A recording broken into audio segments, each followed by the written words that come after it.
There's a thing that happens every summer in towns big and small. Guys and girls pull their special cars out, polish them up, and drive them to a central location. Then they pop the hoods open and they wait to chat.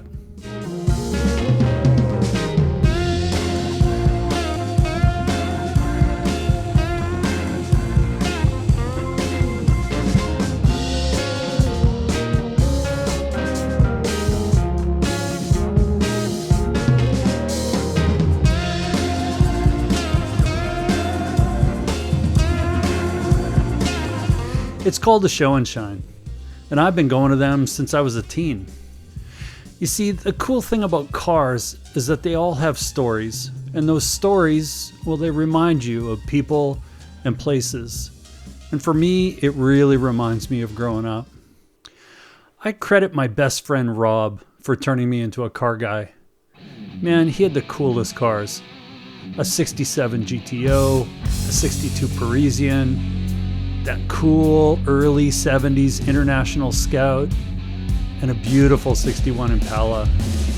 We had so many great times in those cars. Tape deck always seemed to be installed in the glove box, and way too many speakers in the back seat. One time we were out in that old International Scout with the top off and the doors off. You see, the International Scout, it's kind of like a cross between a Jeep and a Bronco. Anyways, we got dared to take it through the automatic car wash. So of course we did. Man, it was all fun and games until that big rotating brush came up and over the windshield and spun down our backs. Then the hot wax lights started flashing and it was like, no! My collection of cars was a little bit different. I had a 1970 Austin Mini, that was my first car. I had a 1973 MGB convertible. And eventually I got into something a little more hot rodish, a Mercury Monterey. It was a 1963, and as much as it was a four-door, it was weeded out. And that meant the front end was lowered down into the weeds. It had some great wheels on it, and an awesome two-tone blue and white paint job. I think the thing was like 25 feet long, and it chewed through front tires because the alignment was so bad. Currently, I have a beautiful old 1967 Ford F-250. What I love about it is it's not precious. It's a truck, and I use it as a truck. But man, I think it's cool. So yeah, we all come to these events, and it's about the vehicles. Walking around, talking. Nobody asks you what you do for a living. They ask, what size motor you got in there? Where'd you find that? Who did the body work? Every answer is a story worth telling, over and over again. As a photographer, I like to come to places like this and try and capture the story, not by shooting the whole cars, but by looking at the details, the angles, the different materials, the people.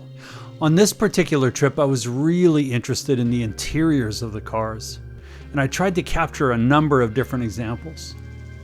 Today, I'm shooting with my Leica M6, shooting through the Light Lens Lab 35mm f1.4, and shooting a roll of Kodak Portra 160.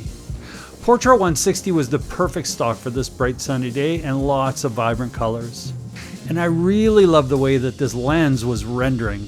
I love the contrast that I get from it. Now I think my favorite shot of the day has to be this one. I noticed the mirror-like reflection and I waited for somebody interesting to come walking past. What's your car story? I'm sure you have one. Tell me about it in the comments. Would love to hear it. I'm going to keep this video pretty short, but I'm going to wrap it up with a number of frames from that roll of Portra 160 that I thought told the story best that day.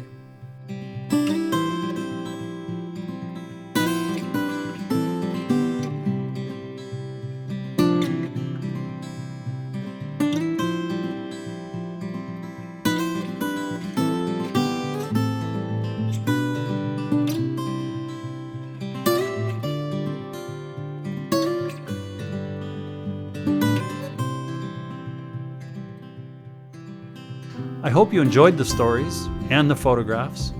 Be sure to subscribe if you did, and I look forward to seeing you the next time.